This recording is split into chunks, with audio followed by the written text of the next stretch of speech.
Assalamualaikum warahmatullahi wabarakatuh. Inilah sejarah kota Mekah. Sebelum kita membahas tentang perjalanan Nabi Muhammad SAW, terlebih dahulu kita akan awali dengan sejarah kota Mekah. Kisah ini bermula pada perkiraan tahun 1911 sebelum Masehi. Berbicara sejarah kota Mekah tidak terlepas dari kisah Nabi Ibrahim alaihissalam, karena beliau dan anaknya lah Nabi Ismail alaihissalam yang pertama kali membangun kota Mekah. Namun, pembahasan kali ini kita lebih fokus ke proses terbentuknya kota Mekah. Kisah Nabi Ibrahim dan Nabi Ismail alaihissalam yang penuh hikmah akan kita bahas tersendiri insya Allah. Sebagaimana kita ketahui, Nabi Ibrahim alaihissalam mendapat perintah dari Allah Subhanahu wa Ta'ala untuk membawa istri keduanya yaitu Hajar dan anaknya yang bernama Ismail ke sebuah lembah yang sangat jauh dari Palestina, yang berjarak kurang lebih 1.500 km. Suatu lembah yang tidak ada pepohonan dan kehidupan sama sekali. Lembah yang hanyalah sebuah tempat persinggahan rombongan kafilah, baik yang datang dari Yaman menuju Palestina maupun sebaliknya, yang datang dari Palestina menuju Yaman. Lembah itu yang kelak akan menjadi kota Mekah.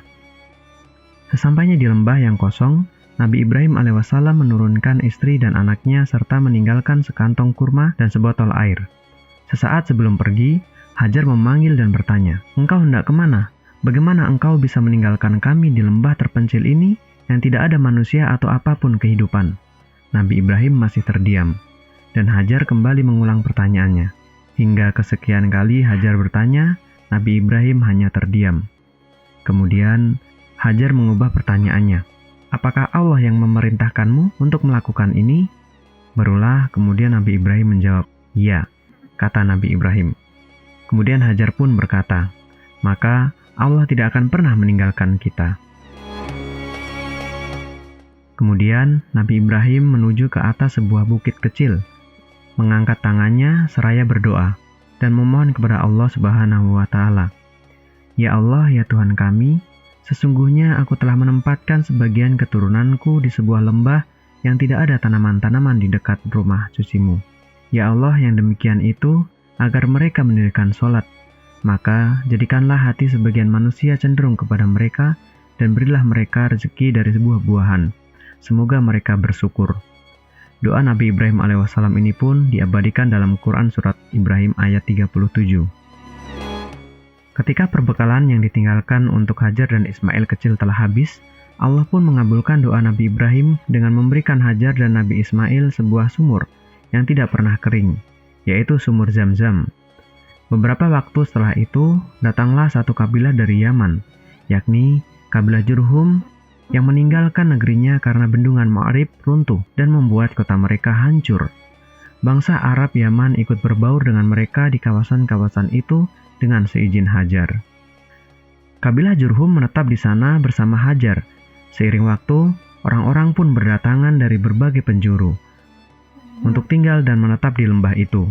Bersama Nabi Ismail alaihissalam, mereka pun bersama-sama memakmurkan kota Mekah. Ketika dewasa, Ismail menikahi seorang putri kepala suku Bani Jurhum. Merekalah yang kelak menjadi orang Arab mayoritas, terdiri atas orang pedalaman, Badui, dan orang kota. Nabi Ibrahim datang sesekali ke Mekah untuk mengunjungi anak dan istrinya. Di saat itulah Allah memerintahkannya membangun Ka'bah di atas fondasi. Allah berfirman, "Dan ingatlah ketika Ibrahim sedang meningkatkan fondasi rumah bersama Ismail seraya berkata, 'Ya Tuhan kami, terima ini dari kami. Sungguh Engkau adalah yang maha mendengar lagi maha mengetahui.'" Quran Surat Al-Baqarah ayat 127. Sepeninggal Nabi Ismail, mayoritas bangsa Arab menganut agama yang dianut oleh Nabi Ibrahim. Hal ini terjadi sejak keturunannya berkembang di Mekah dan menyebar ke seantero jazirah. Mereka semua menyembah Allah, mengesahkannya, dan melaksanakan dengan konsisten syariat-syariat agamanya hingga waktu yang cukup lama. Namun, seiring waktu berlalu, mereka mulai melupakan syariat yang diajarkan kepada mereka, hingga yang tersisa tinggal ajaran tauhid dan beberapa syariat dari agama ini. Lalu, muncullah Amr bin Luhai, pemimpin kabilah Khuza'ah. Dia gigih menyeru kepada kebaikan, gemar bersedekah, tekun pula menjalankan perintah-perintah agama. Dia disukai oleh masyarakatnya. Mereka tunduk kepadanya dan meyakini bahwa dia termasuk ulama besar dan salah satu wali pilihan Allah. Suatu ketika, dia melakukan perjalanan ke Syam. Di sana, dilihatnya penduduk melakukan penyembahan berhala. Diyakininya bahwa hal itu baik dan benar, sebab menurutnya Syam adalah tempat diutusnya para rasul dan tempat turunnya kitab-kitab Allah.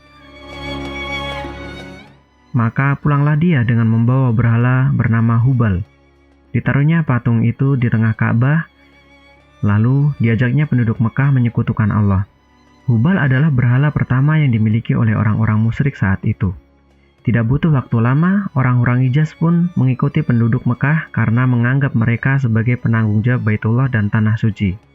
Dalam perkembangannya, kemusyrikan kian merebak, dan jumlah berhala bertambah terus di setiap tempat.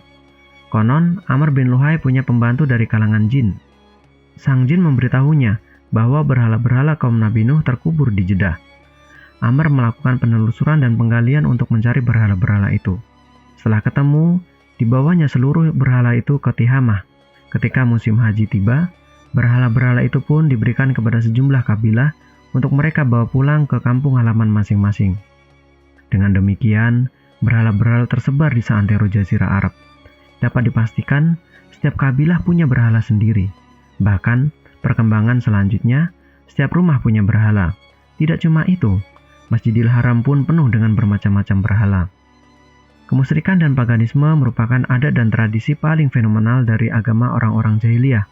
Kendati demikian, mereka merasa masih mengikuti agama Ibrahim, hingga diutusnya Nabi Muhammad SAW untuk menghancurkan kemusyrikan.